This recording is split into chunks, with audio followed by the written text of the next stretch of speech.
Hi there. Most likely this year, you'll have spoken to family, friends, and colleagues remotely via the internet. That is how we've been able to make this podcast. Therefore, it's very likely that you've experienced those amazing audio special effects like compression, lag, and my personal favourite, sounding like a robot. So don't you worry, we've worked very hard and managed to achieve those exact same special effects on this podcast at times, so that we remain on brand with most people's 2020. I hope you enjoy the show.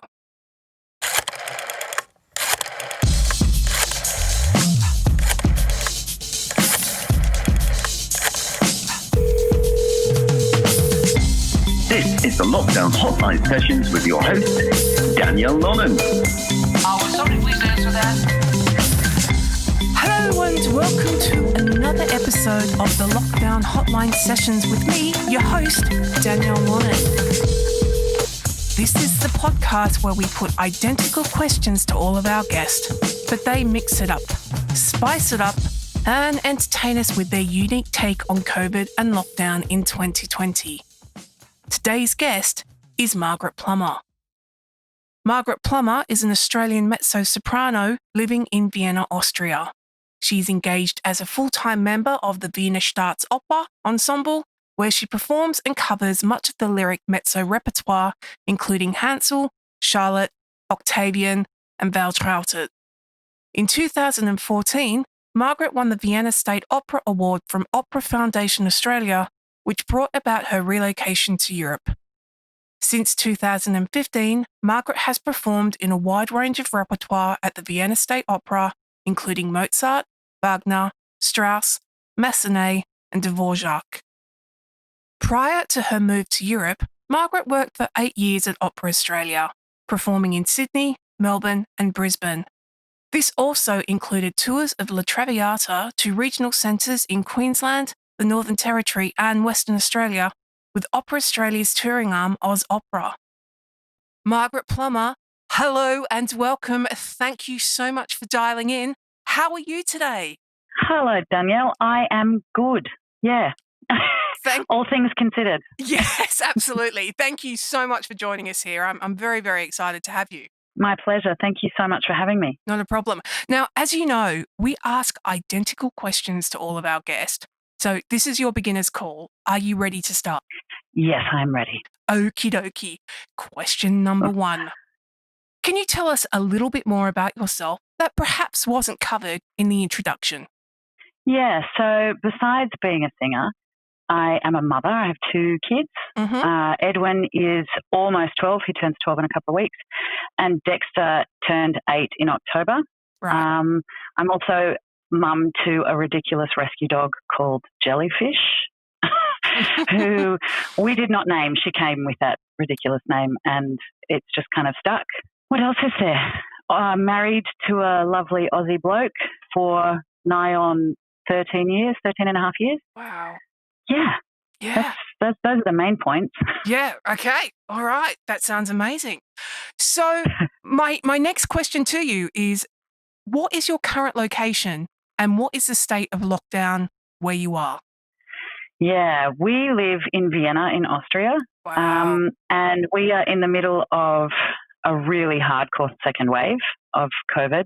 So we are in a very hard lockdown. At the beginning of November, they attempted to do lockdown light, where they just kind of put in a couple of restrictions, and then it became really clear that that wasn't going to work. We had, at its peak, 9,500 cases in a 24-hour period. Wow. They put us into a hard lockdown then, projected to go until the 6th of December, but I just can't see it magically opening after that. We still got we're having around 5,000 cases a day still, and around 100 people are dying every day in Austria from this. And so it's gotten pretty wild. And in Vienna, we have somewhere in the vicinity of 38,000 cases. So it's pretty bad. Wow. Okay. All right. So you're in a really, really hard lockdown there in Vienna. Yeah. So we're back into homeschooling, and you're not allowed to leave the house unless you're going to work or you're getting groceries. or you are allowed to stretch your legs. Okay. That's one of the reasons. And also, interestingly, after the first lockdown, there was a really big spike in domestic violence. And so they've added a fifth reason to leave the house is if you're going to blow your lid. Okay. That's the translation. Wow. Okay. Yeah. So, all right, for people's own safety. Okay. And obviously you have to wear masks all the time? Yeah. Masks everywhere. All the shops are closed except for ones that are necessary for daily life. So post office, banks, supermarkets, chemists are still open, but everything else is closed. From 8 p.m. to 6 a.m. there's a curfew. Okay. But really they've said you shouldn't leave your house for any reason other than those 5. Okay. Pretty intense, really. Yeah. Yeah. Okay. And also every day gets grayer and colder and ugh. Yes, of hence course. my answer when you asked me how I was, and I said, fine, all things considered. That's right, yes, because you guys are going into winter with the shorter days and the colder weather. Yeah. Yeah, Yeah. okay. All 4 right. o'clock, it's dark as night, and it's full on. Okay, all right, I understand that. So question number 3, are you still in the same location as pre-COVID, as in early March this year? And are you still doing the same thing? And when I mean, are you still doing the same thing? If you were working in hospitality, are you still working in hospitality now? Right. I'm still working in the same job and I'm still in the same city. When I say working, I mean I'm still employed, but I'm not working. You know, I'm full-time in the ensemble. Early March 2020. Oh, yeah, gosh, this year. Early March 2020, I was about to open Falstaff at the Vienna Staatsoper. Wow. And we were in our final rehearsal in the room, and then the press conference happened where we locked down, and so that finished. And we went into what's called Kurzarbeit. They have this really awesome system here from the government in situations like this to ensure that people don't get fired. An employer can put you on short work, this Kurzarbeit, and the government pays a huge chunk of the wage, and the employee gets 80% of their wage. So that just really gives employers an incentive to keep everyone in the job. So I went on to Kurzarbeit for the first lockdown, which meant that I was still paid, but I couldn't do anything really. And so we have a house in the Austrian countryside. Wow. Okay. Maybe the most insanely naive thing we've ever done is buy a 100-year-old house in the Austrian woods. But we did it. It sounds enchanting. It's very charming, but it's a money pit, and a time pit. You know, every time we turn up, something else needs doing. Something else is falling off. But it's gorgeous. It's really gorgeous. And so we went and we spent 6 weeks of the last lockdown there in the country, and it was beautiful. This time we decided to stay in Vienna because the boys' school is a bit more demanding, and our systems are just all in place up here. So we've stayed up here this time. Wow, everything you've just told me, this really sounds like what was happening down in Melbourne in Australia. Yeah. Okay. Yeah, we are. Okay. I mean, we don't have the 5-kilometre radius restriction. Yeah. But that's partially because everyone has a supermarket 2 blocks away. You know, also they understand that people want to get out into the woods. So you're allowed to hop in the car or hop on public transport and get out to the border of Vienna and go for a hike in the woods. But yeah, it's full on. It's a really tough lockdown. Wow. Okay. Let's move on to question number 4. So since COVID and the restrictions started, what do you really miss doing that you can't do right now? Oh, yeah, I really miss rehearsing. Wow. There's something I hadn't realised how much the rehearsal process is a huge part of what I love about this job. It's not just the performing, it's the collaborative nature in a rehearsal room where you're all kind of exploring together, and there's this energy exchange that happens in rehearsals that I really love, and this kind of camaraderie.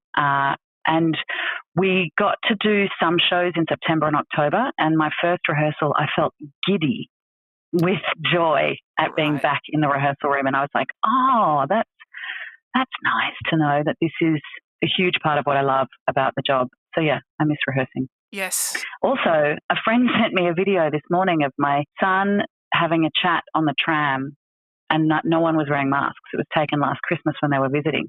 Oh, okay. And he was like, do you remember when we could be on a tram without a mask? And I was like, God, no, I think we've all been broken by this. That seems so risky now. Such a foreign concept. Oh, yeah, it's so bizarre. Oh, wow. This has been my response, but no one has answered with this because I like to sleep because I haven't been able to do it much recently. So that's my answer to this question, but it might not be yours. But what skill do you feel that you have improved at during this time? Oh, teaching. Okay.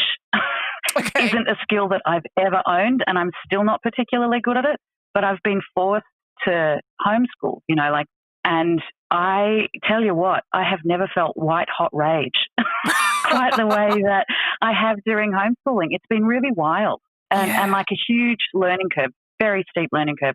And I have endless respect for teachers, just like the deepest respect for them and what they do, and the endless, bottomless well of patience that they seem to have. Yes, absolutely. But my question about the homeschooling is that because the boys obviously learnt to speak English first, is their native tongue, and then German is their second tongue.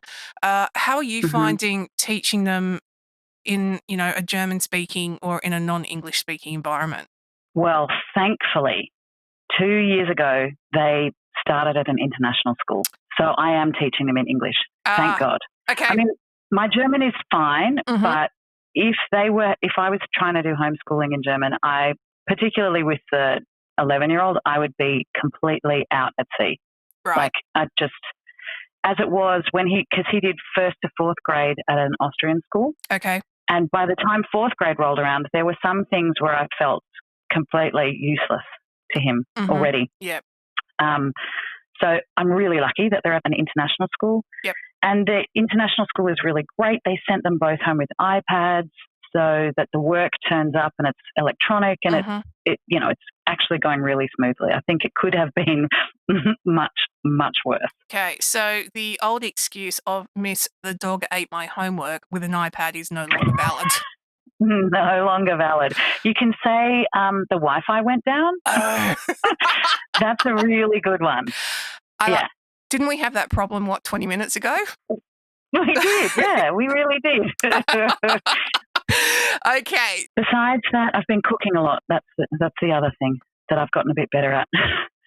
Everyone's been getting better at cooking. I'm going to have to visit all these people after the podcast so I can come over for a meal. Yeah, definitely. And see what you pop over to Vienna. Yeah. So you've discovered what you are good at, teaching, or what you've improved at, teaching and some cooking. Have you, by any way, cooked any Austrian meals? I do a mean schnitzel. Yeah. Yes, that's my favourite food. I do a really good schnitzel now. Wow. Any pastries? And I do a really good goulash. Oh, yes. Yeah. Any pastries? I do an apple strudel. I do also like a cheese and spinach strudel. That's really good. Yes. Yep.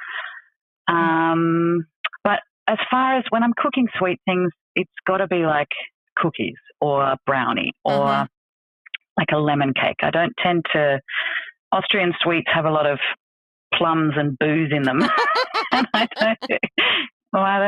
not as into them. Okay. No, fair call. So, on the flip side, what have you discovered that you are absolutely rubbish at? Oh, teaching. Yeah. Truly, no. What am I rubbish at? Oh, finishing a book. Okay. Yep. I start many of them. Right. I mean, my Kindle is just jam-packed with partially read books. Okay. And also crafty projects. I'll start a thing and then I actually just the other day, last lockdown, I started a blanket. I started crocheting a blanket for a friend. Okay. And then it sat in my crochet basket, unfinished. All I had to do was sew in the ends.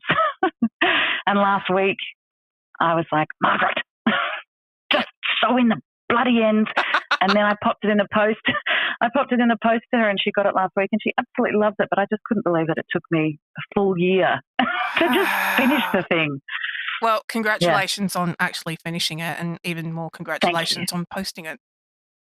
Thank you. I was very impressed with that. I mean, the post office is one of the few things that's open, so it felt like an outing. Yeah. Okay. All right. Fantastic. So finishing things is not your strong point at the moment. No, not currently. I get easily distracted. Okay. All right. I'll remember that one. Now, with everyone's circumstances changing and everything a little bit topsy-turvy at the moment and everyone having to realign, what have you become really, really grateful for? Oh, that's a good one. Yeah. Basically, what I feel grateful for hasn't really changed. Okay. The sub-clauses of it have changed. But before COVID, I would have said, I'm really grateful to live in this city. I'm really grateful to work where I work. I'm really grateful for my kids and my family. I'm really grateful for our beautiful apartment. The reasons have slightly changed now. You know, I love my job now because I know how lucky I am to be employed still as an artist, particularly in these times. I love my apartment now because it has become this beautiful safe haven in a crazy time. Yeah. You know, so the circumstances are different, but the basic structure of my gratitude is the same. Yeah. No, I really like that. That's a beautiful answer. I'm going to move on to a question that could be rather embarrassing for you, but I feel very entertaining for the rest of us. So I just wanted to prep you and say, are you ready? Okay, great. Okay, great. Yeah. Okay, here we go. What is something that you don't want the rest of the world to know that you may have geeked out during lockdown, such as binge watching a series in 12 hours or playing ridiculous computer games or maybe eating a lemon cake all in one sitting? Well, yeah, there's kind of two really embarrassing things. One of them is this ridiculous game on my phone that I will get completely lost in, and it's so stupid. It's called Merge Dragons, and I don't know. I care deeply about those stupid dragons. Okay. I've actually seen that game on the iPad, and I can understand because it's also, besides merging stuff, it's a puzzle game as well, yeah?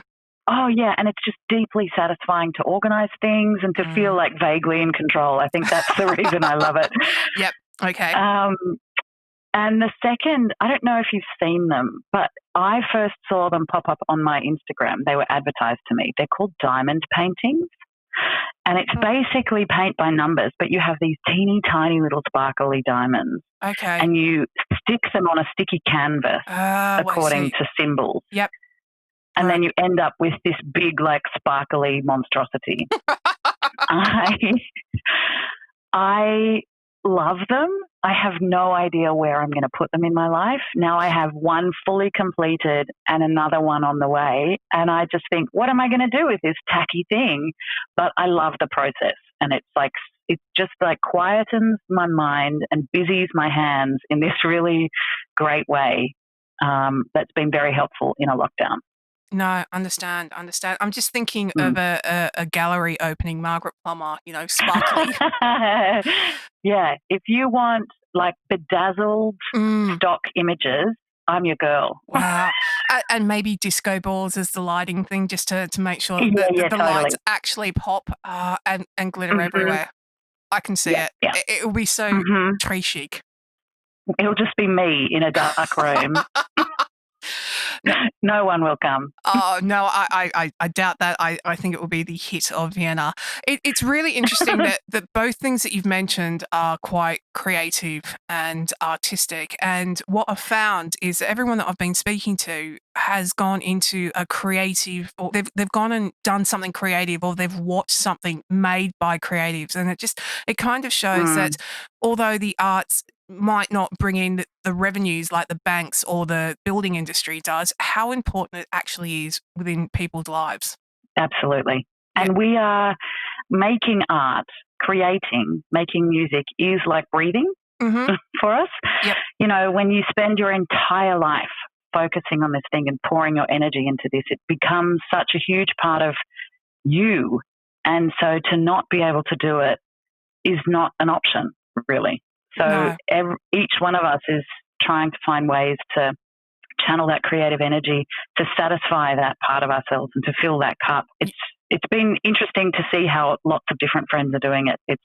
But everyone's coming at it in a different way. Absolutely, but it's still a creative endeavor, whether it be binge watching a show that other creative people have made, or if you're wanting to do some creative cooking or some creative, bedazzling, sparkly paint by numbers, no judgment. Actually, there's another one. Ooh. There's another guilty pleasure of mine. Yeah. It's TikTok. It's so bad. Okay. I don't create. I'm not a creator. I've never posted, nor will I. But people are so funny and so creative. Wow. And I can just get lost in TikTok for ages. And I love how the algorithm sort of learns what you like.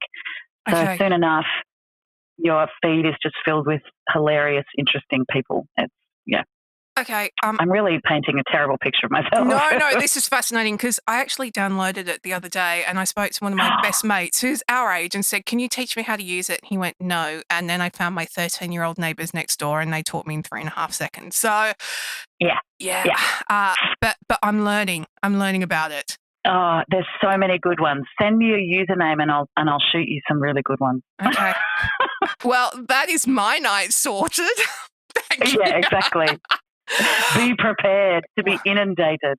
Okay. I've seen some funny stuff on there and I went, yeah, all right, I'm brave enough. I can give this a whirl. So I look forward to what you're going to send me. So because you're a famous opera singer, a soap opera, not an opera, a soap opera, has contacted you and offered you a lead acting role. What type of character are you hoping that they're going to write for you, considering that soaps are just a little bit more dramatic than real life?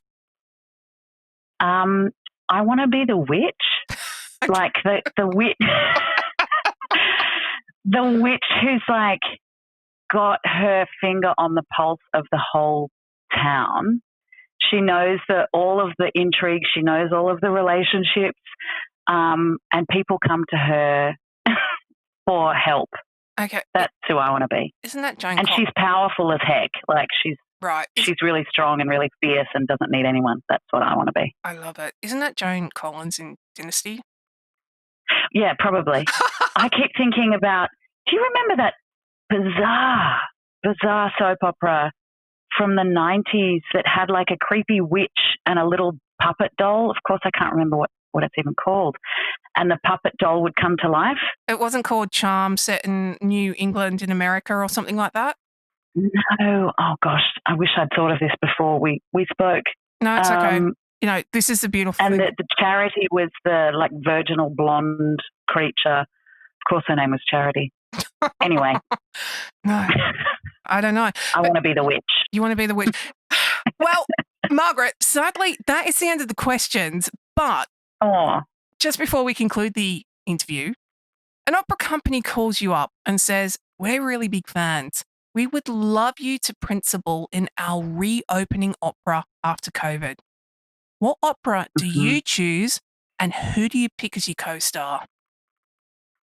Ooh, that's a good one. I would choose Der Rosenkavalier by Strauss. Nice. And I would sing Octavian. Okay. My Sophie would be Erin Morley, the beautiful American soprano. And my Marshallin would be Krasimira Stoyanova, who's this absolutely gorgeous Bulgarian soprano. And my Ox would be Peter Rose. It would be amazing. That sounds like an all-star cast. Can I come and watch this production? Yeah. Please. Oh, my gosh. What I would give to sing that role in this city. It'd be amazing. Okay. We'll make it happen. We'll figure it out. We'll do it. Thanks. Or maybe make a couple phone calls. Yeah, or maybe you could sell some of your amazing bejeweled art, and the proceeds and the profits from that will be so amazingly extraordinary that we can put on like a full opera, and we'll have money left over for, I don't know, drinks or something. 100%. Yeah. Absolutely. Okay, Count me in. That's the plan. That is the plan. Also, I've noticed, am I correct in saying that you've just also graduated as a hypnobirth educator? I have. Yes. And can you tell me that was my other side project. Yeah, tell us a little bit about that. I've always felt really, really passionate about birth and pregnancy and empowering mothers. Okay. Empowering women during this process. And so towards the end of last lockdown, I was like, I just need to do something with my brain. Right. And so hypnobirthing is this program that was developed in the US about 30 years ago. Okay. And when I gave birth, I used an Australian version that was really, really helpful in my birth. And so I decided to become a trainer, and I've just finished working with my second couple, and I have finished up with a third couple this weekend, and they're really loving it so far. It's such lovely work to help women feel empowered with knowledge about what they're going into. You know, there's so many mysteries surrounding birth and a lot of fear and a lot of misconception as well. And so it's just basically clearing that up, and I really love it. I really love it. Wow, that's actually really noble and a beautiful thing, you know, bringing life into the world. Yeah, babies are always going to be born. Yeah. So, you know, when and if the arts kind of the bottom falls out of it, which honestly during this whole COVID thing, it definitely has felt like that. Then I've got another string to my bow, and I can point my energies in a different direction. Wow, I like it. Thinking outside the box. Yeah. Okay. Also, I just really love it. Like, I love talking about it. So it doesn't cost me a huge amount. It's not like I'm learning how to do my taxes. That would just be the end of me. I think it's the end of everyone at the end of each tax year. Oh, gosh. It's like endless respect as well for tax accountants. Oh, no, absolutely, because they deal with it all. It's like, there you go. Thank you. Here's my shoebox filled with receipts. Have fun. That was for that. That's for that. Exactly. If you would like to follow Margaret on social media, she's on Instagram at Margaret Plummer Mezzo. So that's Instagram, Margaret Plummer Mezzo. And she's also got a Facebook page called Margaret Plummer /Mezzo Soprano. And the best thing is that the links are actually going to be in the description down below. So if you've missed that, you can just click on the link and it will send you off to Margaret's page. Margaret Plummer, you're amazing. I am a big fan. And thank you so much for joining us here on the Lockdown Hotline Sessions. My absolute pleasure. Thank you so much for having me and for asking me. And it's so lovely to chat. Indeed, it's so lovely to chat. Well, as we come to the end of another episode of the Lockdown Hotline Sessions, my name is Danielle Lonnon. You can find me on all the socials at DameDivaDan. Until next time, thank you so much for listening. Stay safe and be kind. Auf Wiedersehen.